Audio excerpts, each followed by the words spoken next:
Stop. I can't take it anymore. Oh, I do the live ones too. Yes, I know. I saw your act in the theater. You're really quite good. Quite a certain harmful habit.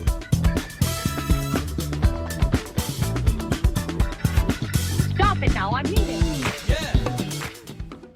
Hello and welcome back. We are breaking up with RBS. This is episode number 39, and I am Tawny Santabria. And I am JDK Winnikin. We are both back again to debunk the junk, of which there, whether it's in piles or in pieces, doesn't serve us. Crumbles, or if it's mushy. Yeah. Big chunks. Yeah, all of it. A spread.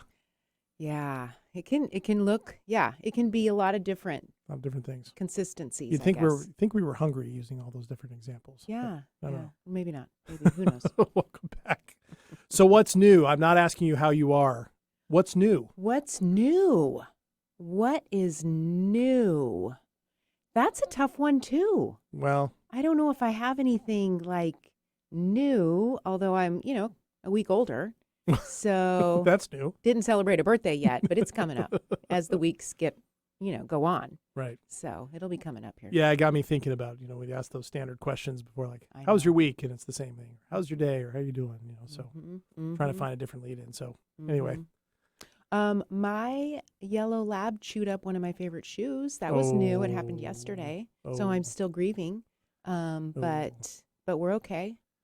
Yeah, the sad part about that is one shoe gets ruined, it kind of ruins the second shoe. And then what do you do with the second shoe? You know what I did? I put the second shoe in my closet. I couldn't get rid of the shoe.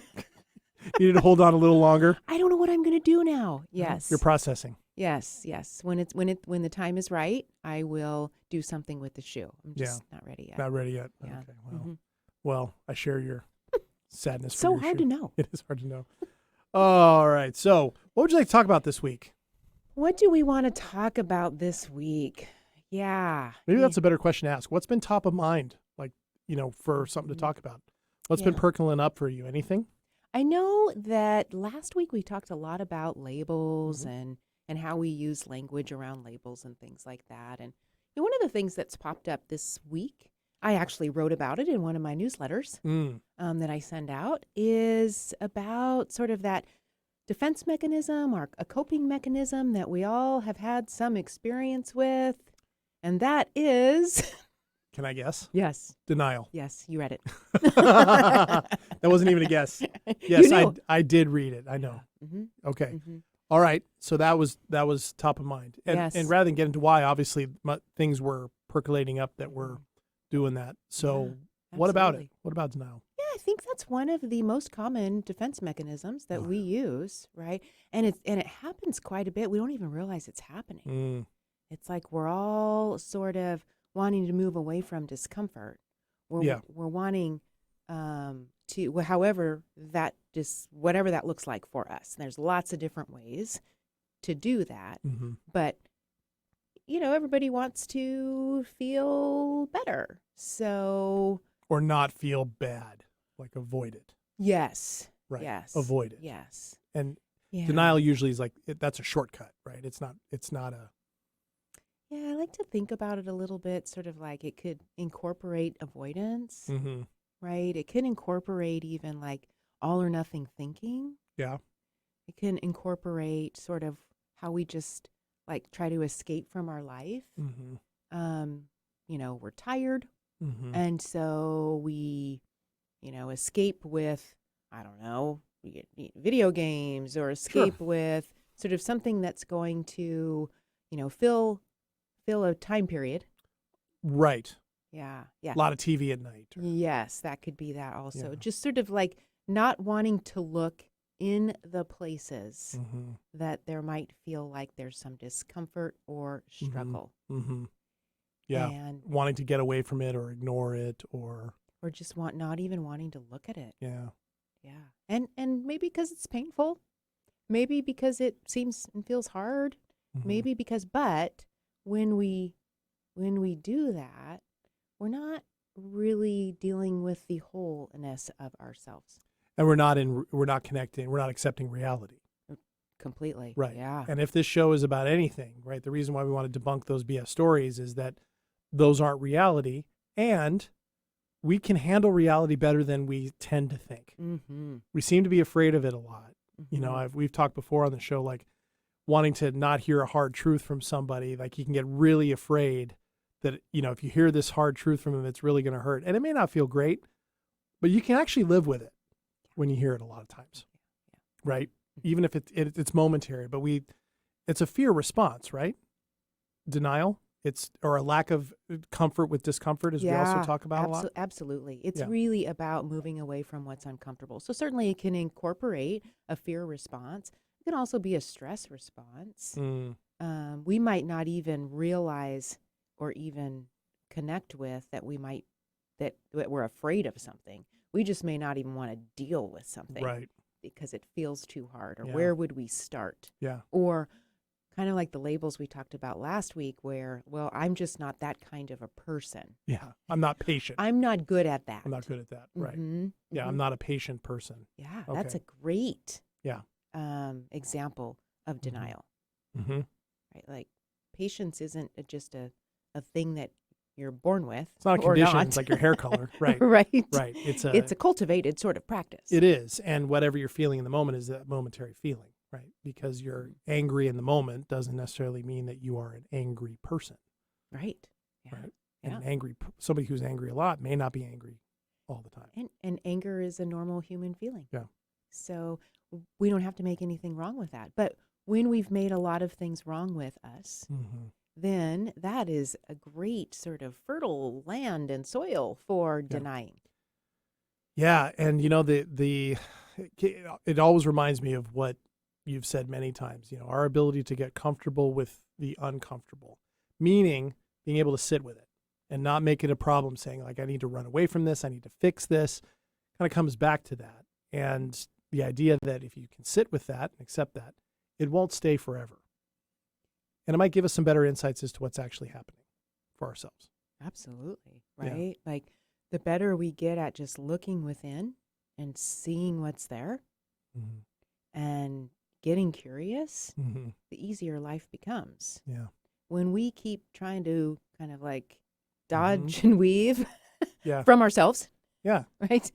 That's really stressful. Keeps us up at night. It does. It keeps us eating lots of candy or whatever else. Whatever that is. Yeah. I want to say that's not always bad. I want to defend candy, but I'm not going to defend candy because I know what you're talking about. Well, a little bit of candy here or there is probably just fine. You know, and when you mention it, you know, coming in really interesting places. I mean, I'm sure we can think of the big examples of denial, right? I think we tend to go, I'm just going to pretend that's not happening, right? Like sitcoms do all the time, or TV shows. They give us really amped up versions of something for the sake of bringing everybody in and, you know, telling a good joke or having a resolution. But it's oftentimes way more subtle than that, you know. And I think of, you know, mind me telling a personal story that you've helped me through before. When I was having challenges sleeping, you know, that was last year sometime. And my denial around that was I was staying up too late. And as a result, not getting enough sleep not enough sleep overnight, not being at my best the next day. And if I remember correctly, when I brought that to you, there was some denial in there about some things. There was lack of knowledge on some things. Like I didn't understand fully the damage I was doing to myself by not getting enough sleep. That was new information. The more I learned about that, the more I went, oh, wow, it's just as important as diet, as exercise, maybe more. That had value, that knowledge. But I was in denial about some stuff in there. Do you remember that? Yes, Feel free I do. Feel free to tattle on me if you want. I think does that seem like an instructive example? Well, it's a great example, right? Because you had convinced yourself that getting up or feeling tired the next day wasn't getting in the way of you performing at your best, that you could just sleep in a little bit longer and still get up and get moving and get as much done. You thought you had just kind of shifted the hours of the day. Right. But then you decided to change your sleeping habit. And what happened? Well, I realized a few things. First of all, when the denial piece was what I was denying was not just that I needed sleep, that physical part. More knowledge of that helped that part. But I was denying the fact that I was not feeling really empowered in my day. And so I was holding on, staying up late at night because I wanted to pull something for myself. There's a term for that. Is it called revenge sleeping? Is that what Something it's called? like that, yes. Like you're going to get revenge on the day. You're not going to follow the rules at the end of the day and go to bed at a decent hour, and do it's like the little kid wanting to stay up. And I was in denial that I still was holding on to some of that old defiance on some level, but I wasn't feeling really empowered in my day. But the reality was, by not getting enough sleep, I was doing it to myself. Mm-hmm. I wasn't as empowered in my day to get things done that I wanted to do, to have the energy to do those things, because I was too tired. Yes. And so I had to stop being in denial about that and go, yeah, okay, if I want to feel more empowered in my day, I need to be replenishing at night. Yes, yes. And that makes me think about, like, not that, I don't know if this happened for you, but I think it happens for other folks when we are tired, right? And we're not feeling empowered. Yeah. Who and what do we blame? Anything but ourselves. Exactly. Right? So we're not feeling empowered. It's my job. My job doesn't satisfy me, right? Or I don't feel appreciated at work. That was not my case. But those are the types of things that I've heard from other people.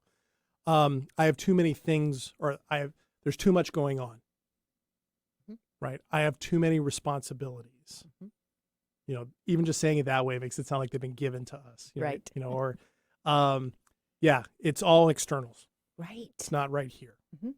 And that is often what happens when we're in denial, is we're doing a lot of blaming and criticizing and looking externally to the responsibilities of people outside of ourselves. And can we also flip it and use those internal labels too and go, well, it's because I'm not a productive person. I'm just lazy. I'm misunderstood, right? Because we can do it that way too, right? We can find labels for ourselves to say we're not capable of something. Even something as basic as I'm a night owl. I use that one all the time. Oh, yeah. I'm a night owl. I'm choosing to be a night owl. Right. Nobody says that. They says, I'm a night owl. Oh, no, I'm a morning person. When really the truth is, I'm choosing to be a night owl, or I'm choosing to be a morning person. Yes, the choice piece is so important, right? It's everywhere. And that's the thing. As you do this work, you start recognizing, oh, boy, I'm choosing. Oh, it's coming back. I have some kind of responsibility and maybe some accountability in this. Yeah, or some accountability is needed, And for me, oftentimes what that accountability looks like is, besides admitting it to myself, I gotta tell somebody else about it. And then it's always helpful, right? Because people check in. And of course, after that, to kind of finish the sleep story, I really committed for that next month to be getting at least 7 hours of sleep. I ended up getting over 7.5 hours of sleep, which was way beyond. And when I did the math, I was only getting about 6 max. When I did the math of what an extra hour and a half of sleep over 30 days meant, and then over 12 months meant, it was jaw dropping how much I had been depriving myself of that. It wasn't my schedule, like that was some separate thing. It wasn't. It all had everything to do with how I was framing things, all the BS stories. Yeah. And you wouldn't be experiencing now a more restful state if you hadn't been willing to take a look at the sleep piece. Yeah, that's true. Right? And so that's the other part, is when we're in denial, we're often not even willing to take a look at a possibility that we might actually have control over. It's true. And so what do you think? If someone has been listening to this episode all the way through, I could maybe make the assumption that they might be more open to taking a look at, are they not one of those people? I don't know. Who knows? Yes, we don't know. Who knows, right? Like, I'm not going to make any guesses. It's my way of encouraging listeners to think about, maybe it's not sleep, but there are things that we all have denial about. We are all in denial about different things in our life. And just like all the other coping and defense mechanisms that we've talked about, they get started way back when in childhood, because the reality is we don't know reality in childhood. We don't have say. We don't have resources. We are not in charge. So we adapt and adjust, and we just figure out ways to be able to survive childhood. So we'll maybe not take a look at certain aspects of our life at different ages and stages, or we will grab onto whatever labels have been given to us, and we will embrace those, not look elsewhere, because part of it is we don't know to even do that as a kid. Right. But the things that we do around this protect us as kids. Otherwise, we might be like questioning everything, or right, or in the midst of all the discomfort that we're not really able to handle. Right. At kid. Right. There's presumptions there. Yeah. Right. Yeah. We're not fully matured. Right. As a kid. So some things just aren't going to be manageable enough for us to be around, and us be able to navigate our own stress response as a child. Right. So we have to protect ourselves. This becomes a protective action, or a protective mechanism for us, right? And then just like all the other coping mechanisms that we have created or learned as a kid, in adulthood, they disconnect us. They're no longer useful. We don't need to be protected in the way that we did as kids. So we want to start to let those go. So everyone who's listening right now has them. Has them. A place in their life. Where they're still holding on to those old childhood mechanisms. And in a lot of ways, you can say a basic thread of life is experiencing those enough till the point that you see them, recognize that they don't serve you anymore, and then how would you put it? Moving through them, moving past them, putting them away. Well, getting curious, understanding. Yeah. Thanking them for being here at times that they were needed, but recognizing that they're no longer needed at this stage of life. Yeah. And we can gently, compassionately sort of let those go. We don't have to burn them down. We don't have to throw them into the book. I don't know. I guess if it really works to burn it down, because maybe it could. But one of the things we're lacking oftentimes is real, true compassion. Yeah, that's true. Right. And so when we go at force against some of these parts of ourselves, it doesn't actually tend to be as helpful. Yeah, we think it'll make us feel better, but it usually doesn't. But it doesn't, because it's not, it doesn't necessarily take the stress response to a calm and still place in the body. So to where we might feel like even though we burned it down, there's another little speck we need to get. Right. It's not out yet. Well, and that's the thing, is that because you can open the door to those bullshits that we talk about. Oh, I should have seen this earlier, or I should never have let it do this, or this was with me too long. I lost too much. All this wasted time. Those are also BS stories in response to healthy realizations or recognition that you want to let something go. Yeah. So if we start practicing beating ourselves up, or continue practicing beating ourselves up, even around what we're talking about. Yeah. Then we get better at it. When what we're talking about is getting to a place of no longer beating ourselves up. Yes. And being in reality at the same time. And being able to hold ourselves accountable without beating ourselves up. Yes. And one of the things that with presence-based practice like this is you start recognizing things in the body. We talk about body knowledge a lot. So with that in mind, like, how do we, how can the body tell us that we may be in denial about something? How can we, because our brains, if we rely too much on our brains, that's where the denial is probably really getting justified, is in our heads, those stories. So I have a great example for you. I was just talking to somebody earlier today about this. Denial is in your head. Denial is not in your body. Okay. So when there's an internal conflict between body, you're starting to check in with my body a little bit. Okay, I've never done this before, but I'm starting to check in here. Okay, so now I'm like checking in to see how's my body feel, as opposed to staying in the head constantly. Because most of us are used to being up there 97, 98, 99% of the time, right? Okay, so now I'm going to start practicing being in my body. Okay, so now I'm noticing like what creates a sense of calm in my body, right? So then we're going to have an experience of, okay, we got up, We started work. We got onto our emails. We're looking at all the things we need to tackle today. We're getting all the things done. Okay, we get the things done. Okay, there must be something else. There must be something else. There must be something else. Well, wait a second. I think I probably need to eat some breakfast. Right, like the body is that body check-in right there. The body is saying, hello, there's nothing else you need to do. Like, you got all the things done that you need to get done, like, in this moment. How about me?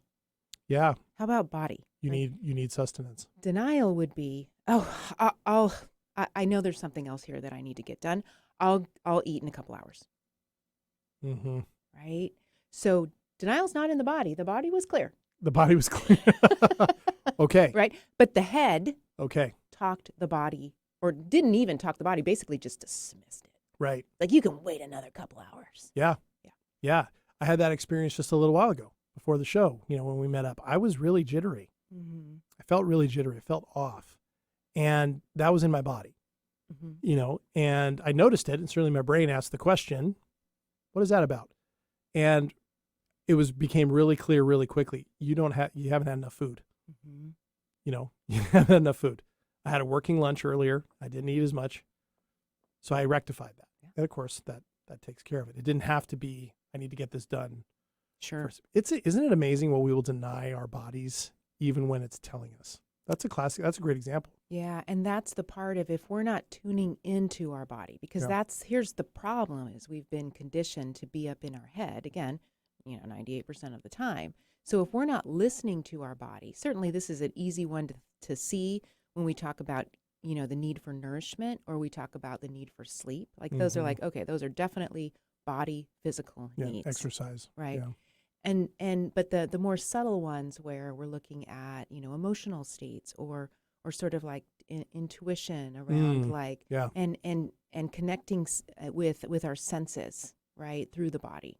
Those are a little trickier because we don't tend to spend a whole lot of time there getting information from our body.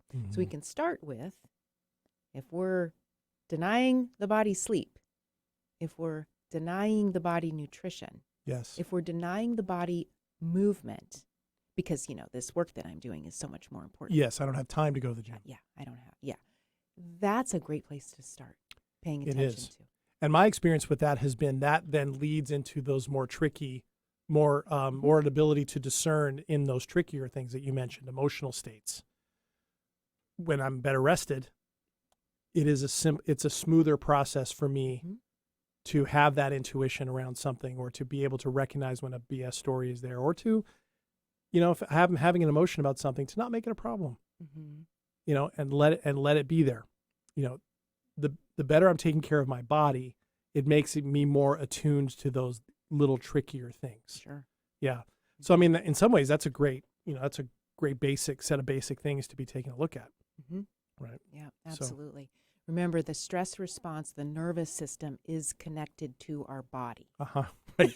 Whether we want to believe we have one or not. Exactly. We do. We do. And just not having enough sleep is going to put the stress response on overdrive. It does. The cortisol in the body is going to drip. Yep. The body is not going to work as efficiently as we'd like it. Right. We're going to be more stressed. We're going to be more apt to be stuck in the cycle of the BS stories. Oh my gosh. Right? Yeah. And so there's a lot that can be, like you said, there's a lot that can be sort of like not a problem if we're just getting enough sleep, for example. Yeah. Yeah. To me, that was such a revelation, all that, as that triangle of those physical needs, right? A quality diet, enough sleep, movement, doesn't necessarily need to call it exercise, but movement. That could be getting outdoors. That could be walking. That could be going to the gym, whatever. Once that became a more regular part of my habit structure, all those other things became clearer. That's the only way I can put it, right? And I became more open to that and better able to hold that discomfort when it would come. Yeah. And then being able to better see that BS there. It is such an important part. It's amazing what we deny our bodies. Yeah. In the name of getting something done. Or solving a problem. Or Or whatever it is. Wow. Or making a problem. Yeah. Well, and that's the other side of it.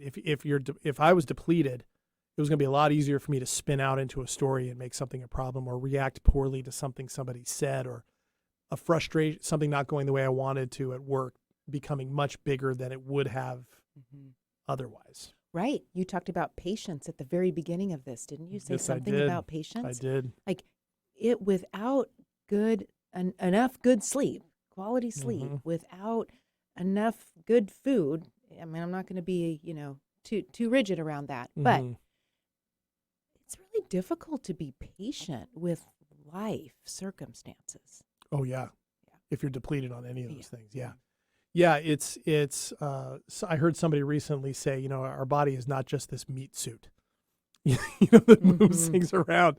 We're fascinated by it, right? It does so many things and we're discovering so many more things about it that you wouldn't think it would be this big leap to say it's an important part of our information process. But for so many of us, it was me included, it felt like a really big leap to go, wait, it's not a meat suit for my brain?